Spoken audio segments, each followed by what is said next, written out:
Indian army की एक regiment जो देश की सबसे पुरानी राइफल रेजिमेंट है और जिनकी हिस्ट्री ही कुछ ऐसी है कि अगर उसको पढ़ा जाए तो पढ़ने वाला भी जोश में आ जाए।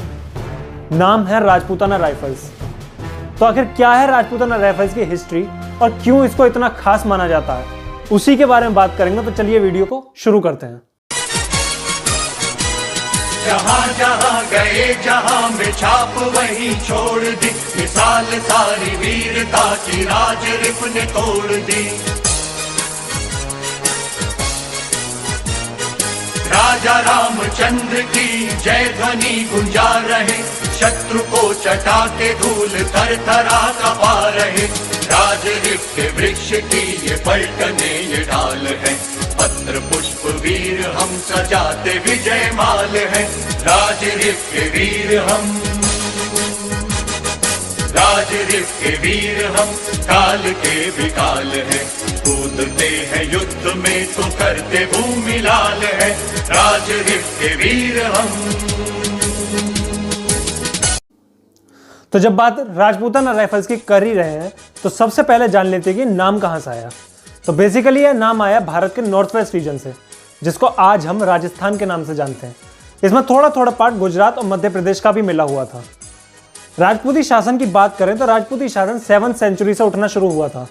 बात 713 सन की है, जब मोहम्मद बिन कासिम ने सिंध और मुल्तान पर हमला करके वहां की सेनाओं को हरा दिया, वहां पर कब्जा कर लिया। खबर आने लगी कि मंदिरों को तोड़ा जा रहा है और हिंदुओं के साथ बदतमीजी करी जा रही है। इस तरीके की खबरें आने लगी। बप्पा रावल मेवाड़ पर उस समय राज कर रहे थे। बप्पा रावल वहां से खड़े हुए और अपनी सेना के साथ पहुंच गए सीधा सिंध प्रांत में, और वहां जाकर उन्होंने न सिर्फ मोहम्मद बिन कासिम को हराया, बल्कि उनकी जीत का इम्पैक्ट कुछ ऐसा पड़ा कि अगले 300 साल तक अरब कंट्रीज ने भारत पर हमले के बारे में सोचा भी नहीं। बाद में हमला 11वीं सेंचुरी में किया गया था अरब की तरफ से। राजपूती शासन 16वीं सेंचुरी में अपने पीक पर था, लेकिन जब अकबर ने 1568 में चित्तौड़गढ़ के किले पर कब्जा कर लिया तो सभी राजपूती राजा अकबर के अधीन चले गए, सिर्फ महाराणा प्रताप और उनके मेवाड़ को छोड़कर।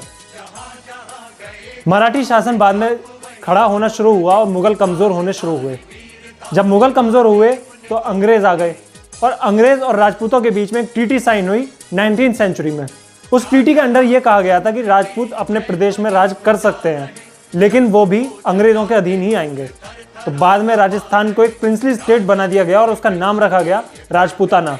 इस राजपूताना स्टेट में 20 प्रिंसली स्टेट आते थे, जिनमें मेन थे उदयपुर, जोधपुर, जयपुर, बीकानेर और अजमेर।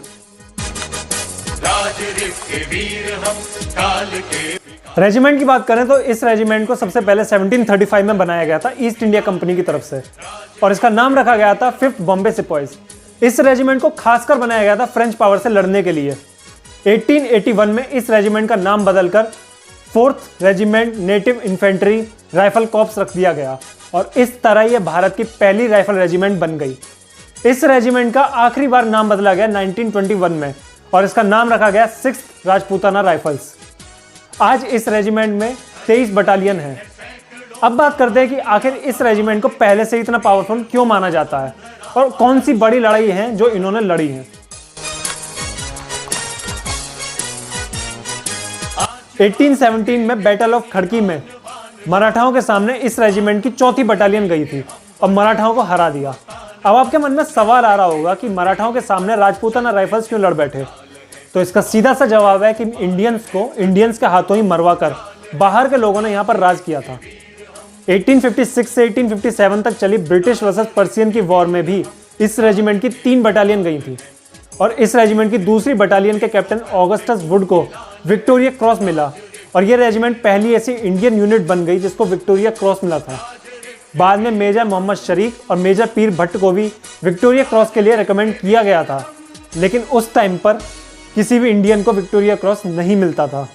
1878 से 1880 तक चली 2nd अफगान वॉर में भी इस रेजिमेंट की पहली बटालियन गई, और 5 दिन में 145 मील का सफर तय करके ये क्वेटा से कांधार तक पहुंच गए, और वहां जाकर भी इन्होंने जीत हासिल करी। कैन यू इमेजिन कि 5 दिन में 145 मील का सफर तय करना और थकान में भी जीत हासिल कर देना, ये इस रेजिमेंट की ताकत को दिखाता है। वर्ल्ड वॉर 1 में यह रेजिमेंट फ्रांस से लेकर पैलेस्तीन तक लड़ी, और जनरल एलन बाई की लीडरशिप में इन्होंने जेरूसलम को रिकैप्चर कर लिया। वर्ल्ड वॉर 2 में इस रेजिमेंट की 13 बटालियन बन गई थी और इनकी चौथी बटालियन ने 2 विक्टोरिया क्रॉस हासिल की है। लड़ाई चाहे कितनी भी मुश्किल हो या लड़ाई कैसी भी हो, राजपूताना राइफल्स कभी पीछे नहीं हटी। अब आपके मन में सवाल आ रहा होगा कि ये जितनी भी लड़ाइयाँ थी ये जब ब्रिटिश रूल था और ये ब्रिटिश के अंदर थे, तो क्या कभी राजपूताना राइफल्स का शौर्य देश के भी काम आया है? तो जवाब है हाँ। लड़ाई चाहे ब्रिटिश रूल के अंडर हो या फिर पोस्ट इंडिपेंडेंस, राजपूताना राइफल्स हमेशा हर लड़ाई में सबसे आगे रहे हैं। पाकिस्तान से हुई हर लड़ाई में इन्होंने लड़ाई लड़ी है, लेकिन इनके अंदर का असली जज्बा, असली हिम्मत निकल कर आई 1999 की कारगिल वॉर में। ग्रास वैली की हाईएस्ट पीक है तोलो लिंक, जिसके सामने से नेशनल हाईवे 1 गुजरता था।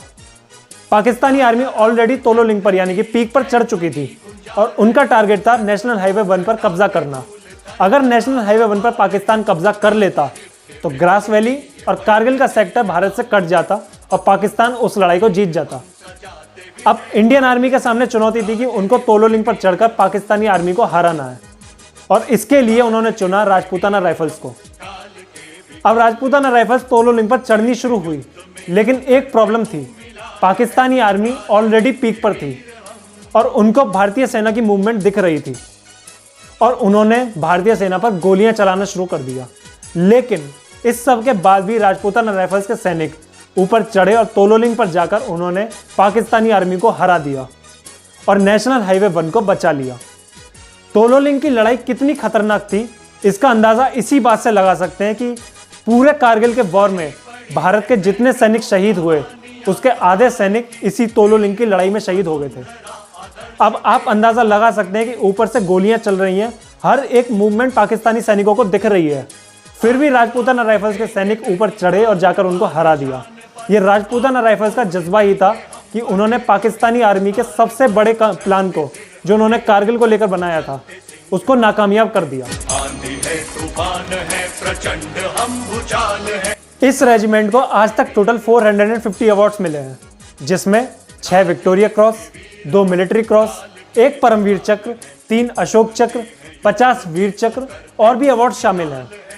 जैसा कि मैंने आपको पहले कहा था कि पहले विक्टोरिया क्रॉस इंडियंस को नहीं मिलते थे, लेकिन सेकेंड वर्ल्ड वॉर के बाद इस रेजिमेंट की 4थी बटालियन के मेजर छेलूराम पहले ऐसे इंडियन बने जिनको विक्टोरिया क्रॉस मिला था।